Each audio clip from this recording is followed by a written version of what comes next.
Welcome back to Outside the Box podcast. This is episode 8.3. We did record episode 8.2 and 8.1, but we somehow managed to lose both the files. So you're back with us. We've had a bit of time off, but we're going to be covering some freak results from this weekend.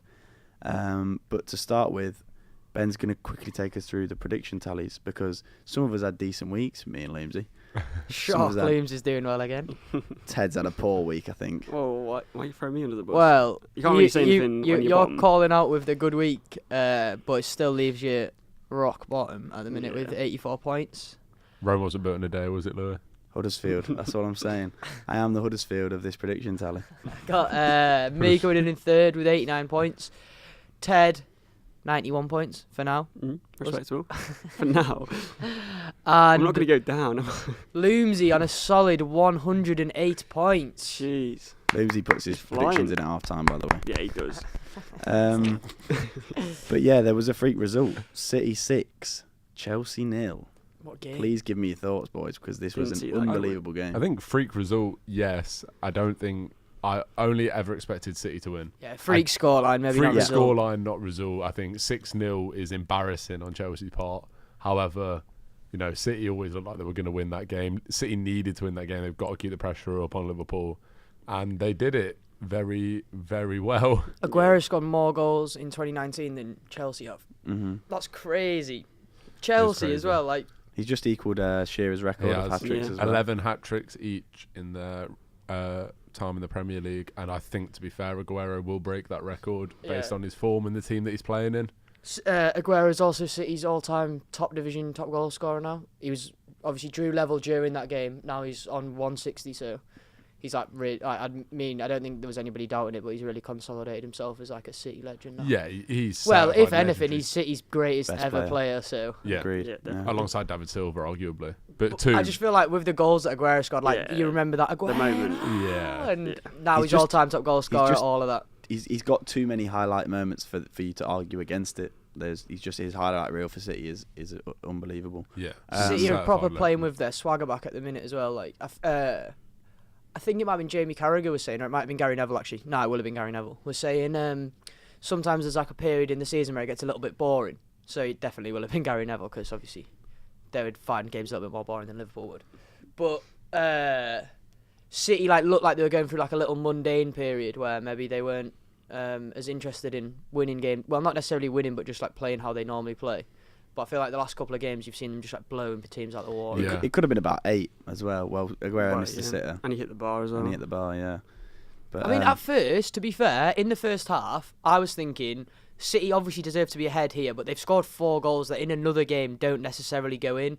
Maybe only one of them does, kind of thing. Like that Gundogan one, Arrizabalaga would have got a hand to that maybe 2 times out of 5 or something like that.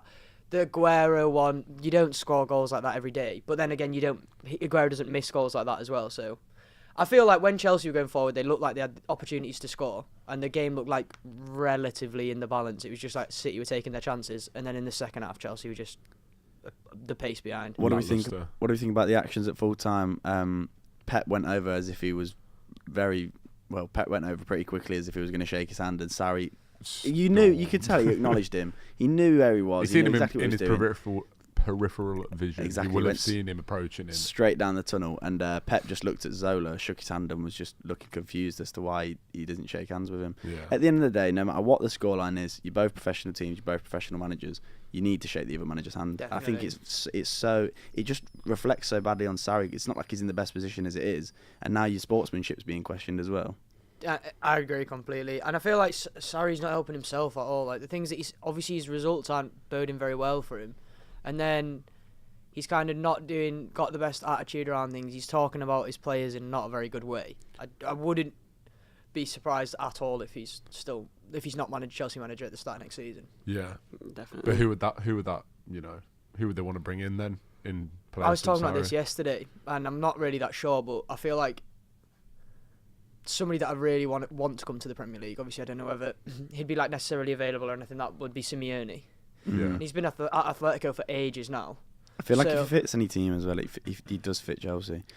I don't know if that's because I draw like links between the fact that Chelsea have a lot of Atletico players before. Well, yeah. Costa I see before, so I don't know if there's no actual link between the two, but I see it working. I feel like he'd fit the kind of the style, the bulldog sort of style Chelsea play with that striker through the middle, especially now they've got Higuain. But I don't know. Especially if they've got like an attitude problem, or that Sarri seems to think. Like Simeone would definitely be someone who wouldn't stand for that. Like he wouldn't take any prisoners with him. The worrying thing for me is like if they don't get top 4, it's not the end of the world. It's Chelsea. Like they do that regularly. They kind of fluctuate, but. What's the likelihood of Hazard and Kante both being here next season if they don't? And they're the two players that I love seeing in the Premier League. Like, so I think with how Chelsea are going now and how their season looks like it's going to sort of finish, I think Hazard is more than likely going to go to Real Madrid and Kante is more than likely going to go to PSG. And that'd be worrying though, because then like Chelsea have got a striker up top who's 40. Who's like 33, is he, or 34? Yeah. And then Hazard goes, Kante goes. They're going to be playing like Drinkwater and Jorginho in 4-4-2 flat or something like that. But then again, think about it, how much money they're going to make off Hazard and Kante. That's true. In today's market, what are them two players worth collectively? You could argue 300 million together. That is true. Yeah. So, Kante is the best holding midfielder in the world, and he's not old, so. I think Hazard maybe only goes for like 100 mil just because of how much he talks about wanting to go to Real Madrid. So there's no pull factor in terms of like he knows they know he wants to go there, so they don't have to. I think if anything, Kante's worth invaluable in transfer market. He's worth a bit more because he's exactly what PSG need, and they'll be willing to spend ridiculous amounts of money to get him. But why would Kante want to go to PSG though? He's not going to do like. At the minute, he supposedly doesn't enjoy playing in his position, but his position's almost irrelevant in the French league. Yeah, no, true, but I just think I think he's such a simple football player in the fact that he just wants 90 minutes to play and win, and he knows he's going to do that at PSG. He knows he can add to his trophy cabinet. Yeah, and he's won the Prem twice. And he's going back to France, which makes sense. I don't know.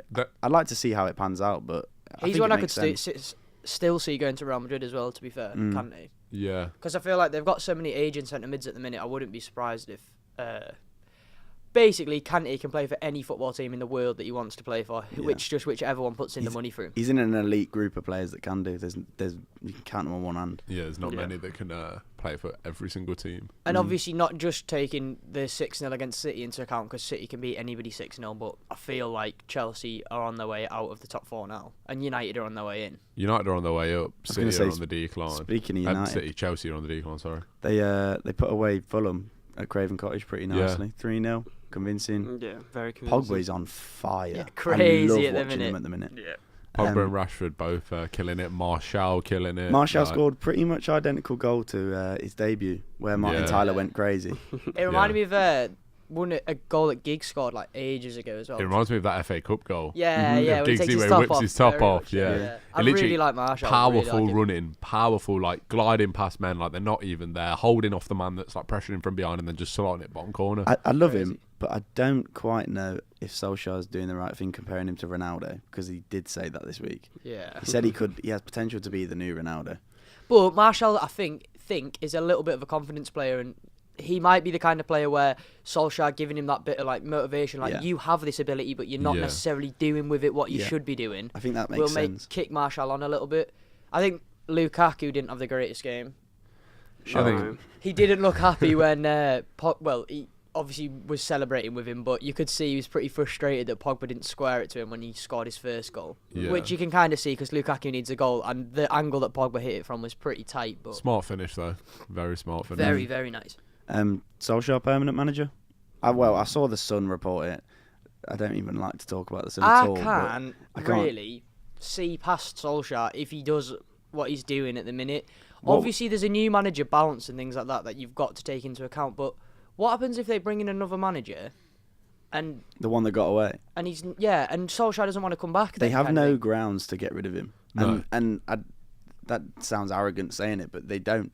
He is in the prime position as a manager. Well, he's barely put a foot wrong at all. So you can't be like, oh, we're firing you because we're bringing in someone that we think is going to do a better job. How can they do a better job than what he's already been doing? He's there. He's not just there filling the boots at the minute. Like he's not just there as a filler until the end of the season kind of thing. He's changed Man United. You look at Man United in September, October, of last year and look at them now, they're a completely different football team. They're looking like, you hear people talk about it. People think Man United can beat PSG now. Yeah. When they got drawn against PSG, nobody thought they could beat them. It was just PSG were going to abide through to the next round. Now people think United can beat PSG.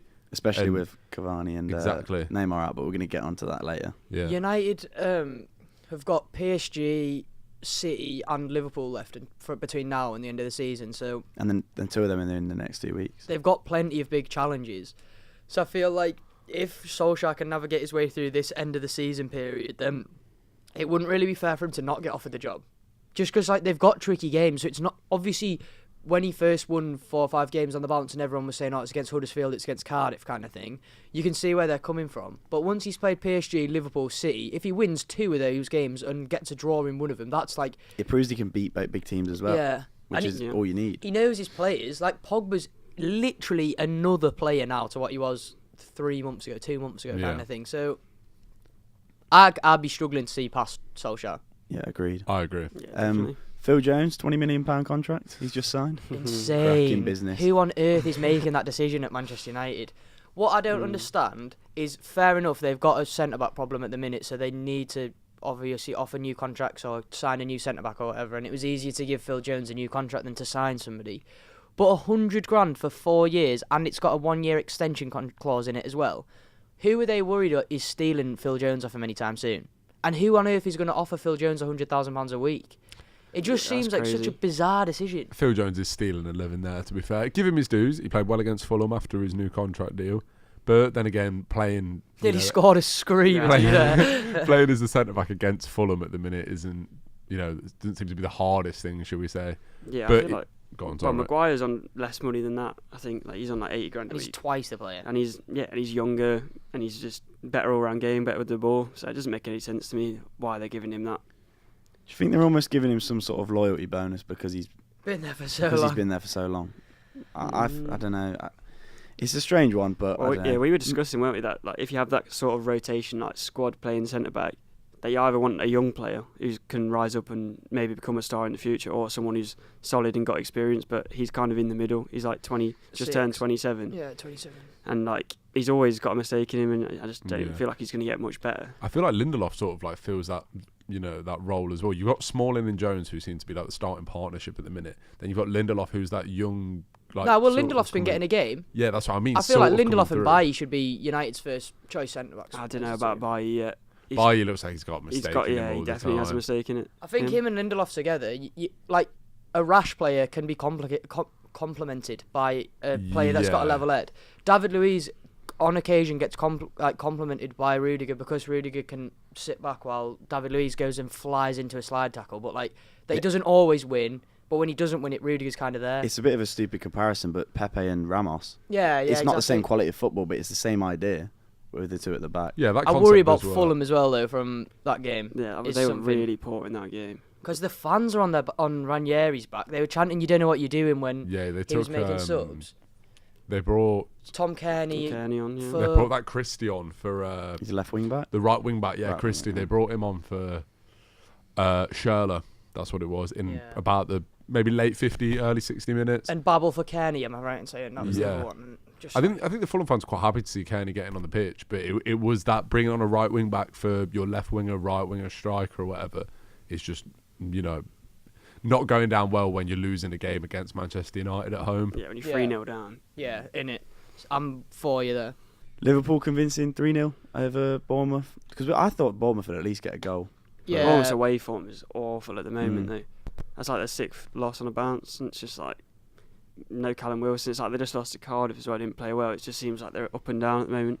It's a different story at home, beating Chelsea 4-0, but yeah. I think it's one of them ones where if you're good enough at home, though, if you're a Bournemouth kind of team, it doesn't matter if you don't win away games. If you lose against Liverpool 3-0, but you're winning most of your home games and you're even smashing the top 4 at home, I honestly don't think it even goes to it. Yeah, do you know what I mean? It's such an interesting concept that teams can be so good at home and so bad away, though. Yeah. Because if you think about it, you're playing the same game on the same pitch. It's just there's so many different factors that you have to think about that you never think about when you watch a game on TV. But the second you're I don't know what it's like to be a football player, but I'm sure it's very, very different playing at Old Trafford or Wembley than it is playing at your own home stadium. It must be more daunting. But no, I think like when you're on a European away night at Anfield or like Red Star Belgrade, I can understand then when it's like going away to Red Star Belgrade would be a daunting task. When teams really struggle against Huddersfield away, I'm thinking it's not like a hostile atmosphere there. It's not like you really.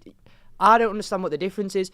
There is obviously some places have different dimensions on the pitch, and I guess that can make a difference. But it's just a crazy idea, really. Yeah. I guess you've got to go. You go in with a different mindset, don't you? If you're at home, you've got the confidence of we should at least be getting a point here. Whereas if you go away, it's like if we got a point, it's a good result. Yeah. Yeah. So I think it might just be my mentality. Yeah, I think with Bournemouth though as well. Like as a fan, like there's no incentive whatsoever to want to go to away games. Like if you're winning all your home games and you're a season ticket holder at home, like. There's a lot of distance they got to travel as well. Yeah, like you'd be quite happy with that. Like you wouldn't want to go to away games because if you're winning your games at home or whatever, it's all great. But you don't want to go away like drive from like Bournemouth to Manchester to go away to City or United and just get beat like 4-5-0 or something. It's just a waste of money and time. There's no incentive there. Yeah. Salah played incredible again. Well, bagged again at the weekend. Another nice goal. Yeah. Wijnaldum played unreal again. Yeah, Great finish. Wijnaldum's crazy player. Like considering he came from Newcastle when they got relegated. And since then, they've signed Keita, Fabinho, and like he still keeps his place in the team. Them out, yeah. Such a good player. Really, really like him. Andre Gray. Andre Gray scored 1 goal. Watford beating Everton. Yeah. The Marco Silva derby. Yeah. It's a derby. 6-pointer, really. If you think about it, their position in the league. Yeah, and Silva was getting booed all game. They brought all the snakes with them as well, didn't they? Because it's Richarlison as well as Silva, isn't it now as well? So. But that puts Everton 6 points ahead of. Puts Watford 6 points ahead of Everton, and Everton have played an extra game than Watford. So, like, after the game in hand that the other teams have got on Everton could be below Leicester, and like 12th is not good for a team that spent 100 million or whatever in summer. No, not at all. The gap in the table is starting to pan out a little bit. Obviously, the top 6 are pretty much away. And then Wolves are sat behind, and Wolves are only 2 points off Chelsea. Wolves have not a decent tally. Wolves are playing well at the minute. Yeah, they are. They got Newcastle tonight, haven't they? It's good seeing them winning that one. If Wolves win today, it's 12 points. 12 points. I was thinking that. Wolves are a late push. Speaking of late pushes, Cardiff. Ben's knocked them for the Europa League. Yeah. They're only 25 points off, so I mean. No, I do apologise that I was getting my numbers wrong. But Cardiff are winning games though. They are. There's reluctantly for Looms. No, I think my opinion on it is like watching them play now. They're playing to win. They are still gritty or whatever, but they're winning games, and I like that mentality. The mentality I didn't like when watching Cardiff was that they'd come, they didn't want to play football, they wanted to dig in, and they just defended for 90 minutes, and when the ball went forward, they just had that Scottish right back running around, just chasing the ball. Not great. That's not a good. Yeah, that's not a good advert for the Premier League. And from a neutral perspective, I didn't like that. Now, I actually quite like Cardiff. I think saying I like Neil Warnock's a bit of a stretch, but I like what he's doing with the club and everything. I feel like after everything that's happened with the Emiliano Sala as well, nobody should really be against Cardiff winning games. There's some empathy there for Cardiff now, and like now. It's good to see them pushing on and winning games. I think as well, having spoke about on the past couple of podcasts about the Salah fee being demanded from Nantes, there's been no update on that at all. But it'll be interesting to see how that that pans out. It's a really interesting one. I don't think the problem is the fact they've demanded the money. I think the problem was the fact they demanded the money before they'd even found his body. It just seems a bit tasteless. It's the manner, isn't it? Yeah. It's the manner in which I think tasteless is probably the best word you could use to describe it. I can see it from both sides though. Like we were saying the other day, I think like one of the governing bodies in world football like could easily just, was it like 18 million? Yeah. But Bordeaux are owed 50% of it or 40% of it, something like that. So Bordeaux had a sell-on clause when he went to Nantes. So there is other teams that are involved. It's not just kind of Cardiff and Nantes. But I just feel like surely, obviously Nantes need that money because he was like their top player, like he was their goal scorer kind of thing. So if they don't get anything for him and he was going to leave anyway, then that puts them in a really bad position. When he signed, he was a Cardiff player. Obviously it's awful that what happened, but he was a Cardiff player when it happened. So I mean you can see it from both sides. Either way, it's a horrible situation, and I do actually hope that, like, despite what I kind of thought of Cardiff at the beginning of the season, I do actually really hope that they do quite well now. Yeah, agreed. Yeah, definitely. Now the big boys are out tonight. No, not tonight. Sorry, tomorrow night kicks off the round of 16 stage. To be fair, I do think tonight's game will be quite a tasty one. Yeah, true say. But But yeah, so we've got Roma versus Porto, United versus PSG, Dortmund versus Spurs, and Ajax versus Real Madrid.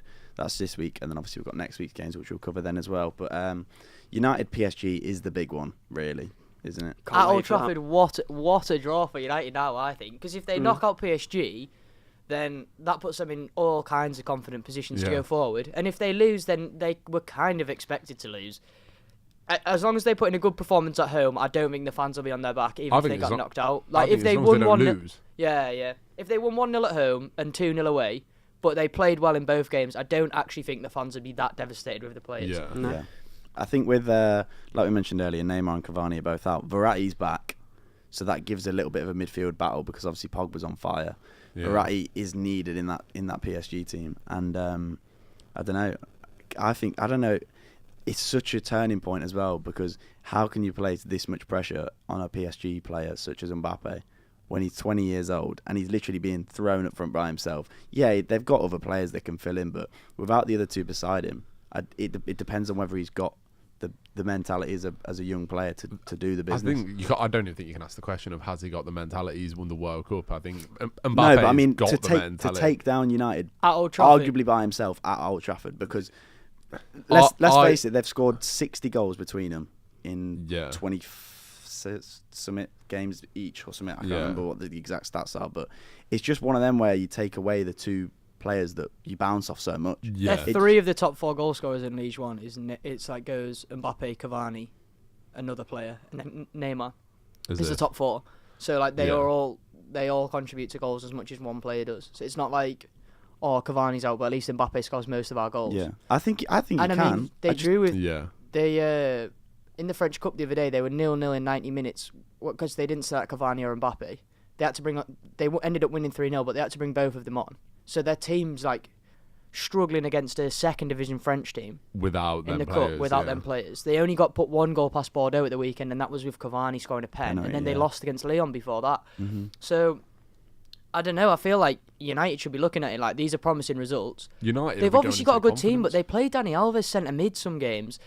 PSG have the ability where if they've got a player that's a little bit technical, you can play him in whatever position you want to because a lot of you can get away with it. Doesn't matter in the French but league. Dani Alves playing centre mid, I just don't feel he's going to do well at all against Pogba, Herrera, and Matic. That's why I think it's so important they've got Verratti back.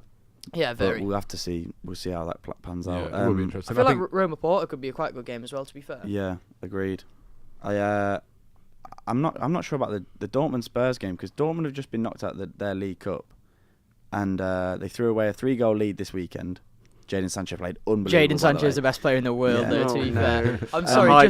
Just on a quick side note here, can you imagine playing a front three of Raheem Sterling, Marcus Rashford, and Jadon Sancho as like on the counter attack?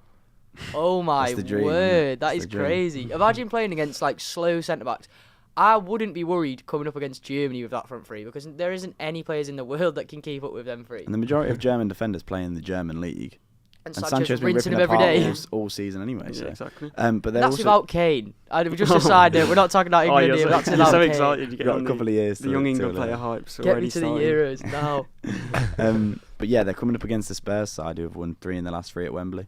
Yeah, but the last 2 games before that, they only just won. And they're going away. Well, I don't think they played very well. Obviously, I'm biased, but yesterday they just took their chances well. They just got through the game without their big players.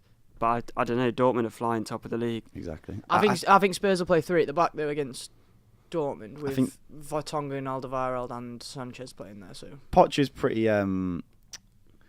pretty like positive, but I don't know how. Obviously, he's going to go to try and win, but I think he's going to be thinking if we're going to get a result out of this draw, we need to just take what we can at Dortmund and just try and do them over when they come back to Wembley because I don't know what their chances are. Dortmund's a tough place. First leg's at Wembley. Oh, is it? Yeah. My mistake. Which is good for Spurs because it gives them the advantage.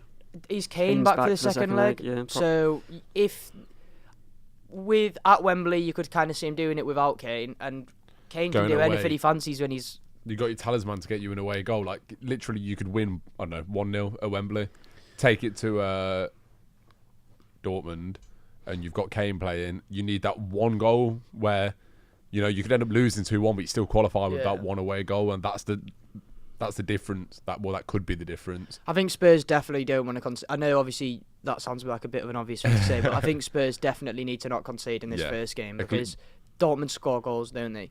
So if they can get Dortmund to have no away goals, then you put yourself into a good position because you only have to nick one, then, don't you, at their place?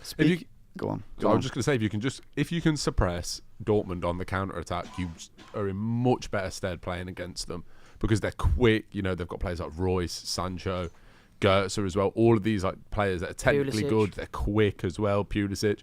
If you can just sort of like nullify that counter and just try and like hold them back from there and just be solid at home. I know it's at Wembley as well, which isn't really Spurs. Well, they've been there for about 4 years now. Yeah, feels like they're moving. Gonna say, we don't need to talk about that stadium. The game against you on the weekend, that fixture last season when you last played against them was supposed to be the last game that they played at Wembley. Yeah.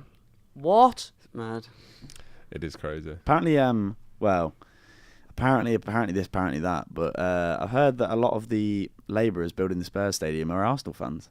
Really? Don't know how true that is, but it would make sense as to why it took Some so of the long. things that I've heard from that working environment where they're supposed to be building this ground is crazy. How on earth are there people? No, not somebody watching over that with like a bit of a stricter It's eye. like the most important thing in Spurs is last however long. Because History. They've invested every single penny they've got pretty much into a new stadium, and they're sacking off players that they could possibly have bought, and they're not even watching over the stadium being built. I don't know. You don't want to talk about it though because it frustrates me too much. I don't like seeing them play at Wembley. And then I think the fourth game, Real Madrid Ajax. Yeah, Real Madrid will blow them out the water. Real Madrid have been back on good form recently. Just turned over Atletico at their ground. What are you saying? I don't know. I think Ajax at home. I think Real Madrid will go through. Don't get me wrong, but I think Ajax at home in the first leg at the Cruyff Arena. I don't know. Yeah, to be fair, Real Madrid looked pretty daunted going to Atletico Madrid at the weekend. Ajax have won it more though. They haven't been in the They haven't gone through to the knockout stages for ages, and they are a huge club. I'd like to see Ajax do well. Is De Jong, is he still is he still at Ajax now, or is he like officially? I thought he was at Barcelona, like loaned back for the rest of the season, but in the same manner Pulisic was. Yeah. So Real Madrid at the minute are on a 7-game unbeaten run. Yeah, they are in and they're form. next level in the Champions League as well. Just drew with Barca at the Camp Nou, then beat Atletico Madrid at their place. I can't remember what their new stadium's called. Their old one's called the Vicente Calderon, but I can't remember what their new one is. Quick one, whilst we're on Champions League, away goals. Apparently they're supposedly getting rid of away in the Champions League. Yeah, they're considering getting rid of the away goal rule, and I think it's quite a good debate, to be fair. Like personally, I think as time's gone on, the away goal rule becomes less and less valid, really. So I feel like the travel and that used to be a bit heavier, and you wouldn't have as many fans going to the away games and things like that. Whereas now, like, people can travel a lot easier. The players can travel in comfort a lot easier, and like fans can get to grounds a lot easier for even like a little bit cheaper. Obviously, ticket prices go up, but like actual travelling around seems to be a little bit more accessible for people now. I think for the players as well, there's so much more money in there from like the clubs or whatever. You've got teams like Real Madrid going away to whoever, like they're going to get the best travel, they're going to get the best hotel. Like, although they are playing away from home in a different country or whatever, it's still like it's not a stressful experience. It's not anywhere near as stressful as it could, as it would be, say, like 25 years ago. So, and I mean, they got rid of it in the FA Cup. They don't do that anymore, and I don't think they do it in the League Cup either anymore. Am I right in saying? I'm not 100% sure. I'm pretty sure at least one of our cups doesn't have the away FA goal rule Cup. FA anymore. Cup games always go to a replay regardless, so it wouldn't be. Okay, yeah, and then I'm pretty sure the League Cup doesn't, because it just goes straight to penalties. I think that's way better as well. And lots of clubs don't. I mean, some clubs want a second leg if they're like a little club and they'll be at home to like Man City or something. But I think it's the away leg that's. Oh no, at home, yeah. Like Newport though. I feel like if they've won the. Sorry, I couldn't get my words out properly then. I feel like if they have won the home leg, they deserve the money that they're going to get from the away leg. Yeah. Do you know what I mean? The amount of money Newport would get by having City at their ground. Yeah. True, sir. So I think away goals as well. Like obviously But I'm with you there, Ted. It Sorry, I takes didn't mean away to the need interrupt you. for That's good. it takes away the need for the game being decided by penalties. Because if you're getting games that, like, you know, with the away goal rule in place, if you win 3-1 at home and then the other team wins 3-1 at home, you lose 3-1. Then that obviously goes to penalties. But like with the without it in place, games are going to go to penalties a lot more frequently. Yeah. Because it wouldn't be decided by away goals. It's going to have to be decided by a penalty shootout. And there is nothing worse than losing a football match to a penalty shootout. That is true. Because the game has to be decided some way, and it is the best way that there is. But the worst way to lose a football match is a penalty shootout, and I don't think you could ask anyone that. Losing away goals isn't nice either, though. I don't really like the away goal rule. I think it's a bit pointless. I think you should actually have to beat someone, like, on aggregate to actually beat them. I feel like, you know, it's a really, really difficult tough one to decision. decide, yeah, because penalties are horrible, but you're a hero, aren't you? Imagine when you score a penalty, it's like a proper hero But moment. like Ted said, it's the argument that, like, at the end of the day, you say, for example, you do 3-1 each side, technically you're still drawn 4-4. There's no one scored an extra goal. There's no extra. Yeah. You've not been better than the other team. You've just done it at their ground. I don't know. It's a weird one. Somebody could get beat 3-1, and then the next game's like a conclusive 2-0. And I feel like a 2-0, a team can get battered and it be 2-0. And a team can like be pretty in a game and it can be 3-1. True. Because it could be 2-1 for a long period of time, and the other team's going for the last goal to Yeah. get that equaliser, and then they get scored on the break. Whereas if they knew, for example, that the away goals wasn't a thing, they would just be like, we won 2-0 already. I'm happy with this, whatever the other score is. Yeah. Yeah. Just a quick one. What do you think the chances of an English team winning the Champions League? Because I had a look. There's 4 English, 3 Spanish, 3 German, 2 Italian, 2 French, 1 Dutch, 1 Portuguese. Aguero! We've got the most teams in the Premier League. in the We Champions usually League. do, and we usually...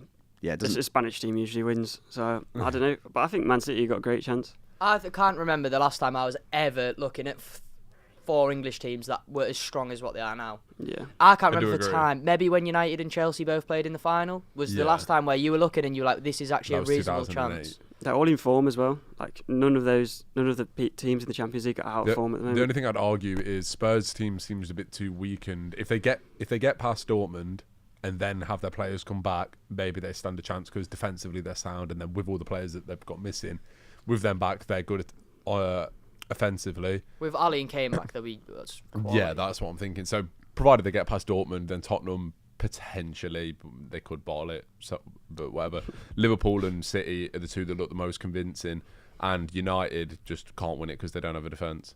Nah, honestly, I do kind of have this feeling that United are gonna do Manchester better than United what we won't win the What, Premier the won't Solskjaer win the going Champions full League. circle. They will not win the Champions League with Chris Smalling, Phil Jones, and If they win it now, you Lindelof. know we're gonna have to replay that. I'll give you all a tenner if United win the Champions League. I'll give all 3 of you a tenner. Sound. Okay, decent. Just based on the fact that I don't think they have the defensive capability. With De Gea in goal, you know they're flying, but De Gea can't. Yeah.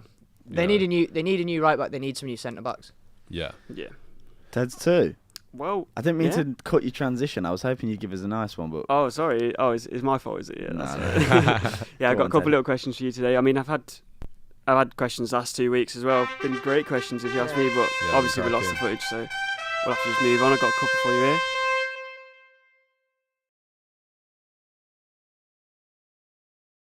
Right, there's been 3 players to score in the last 10 Premier League seasons in a row. Who are they? 3 players. So since 2008. 9, yeah, 8, 9. Is your start from James like, Milner? That's who I said, but no. 3 Aguero? players. No, Aguero no, didn't join until no. about 2011. Surprised me. One of them surprised me. Premier 2000 League, yeah. Yeah. Peter Crouch. No.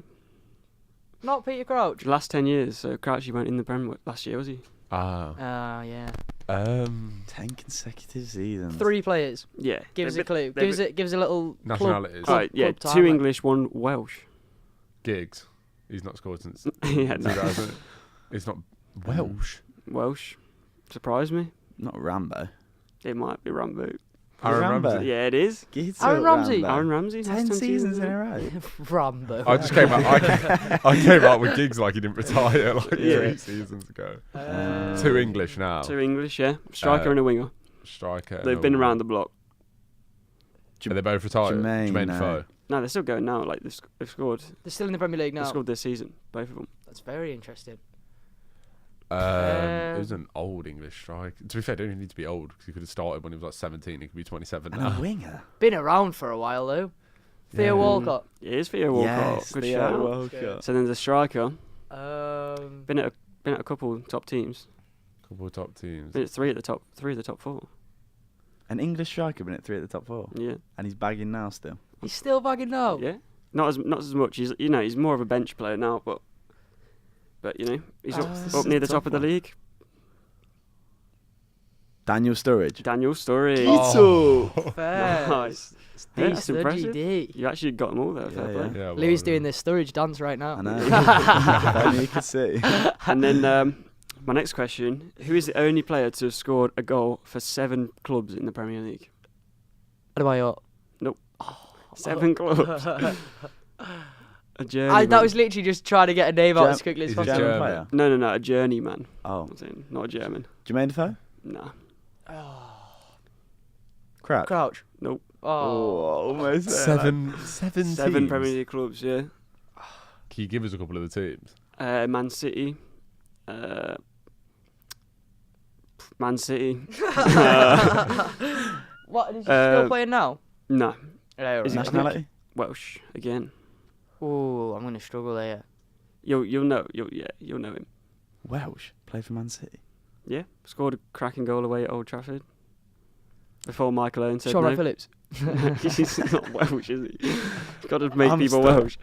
I'm struggling. don't You're know gonna have any to give us Welsh another team. football players. You're gonna have to give us another team. Oh Ted. my God. Cardiff City, Liverpool, West Ham, Blackburn, Newcastle, Coventry, Norwich.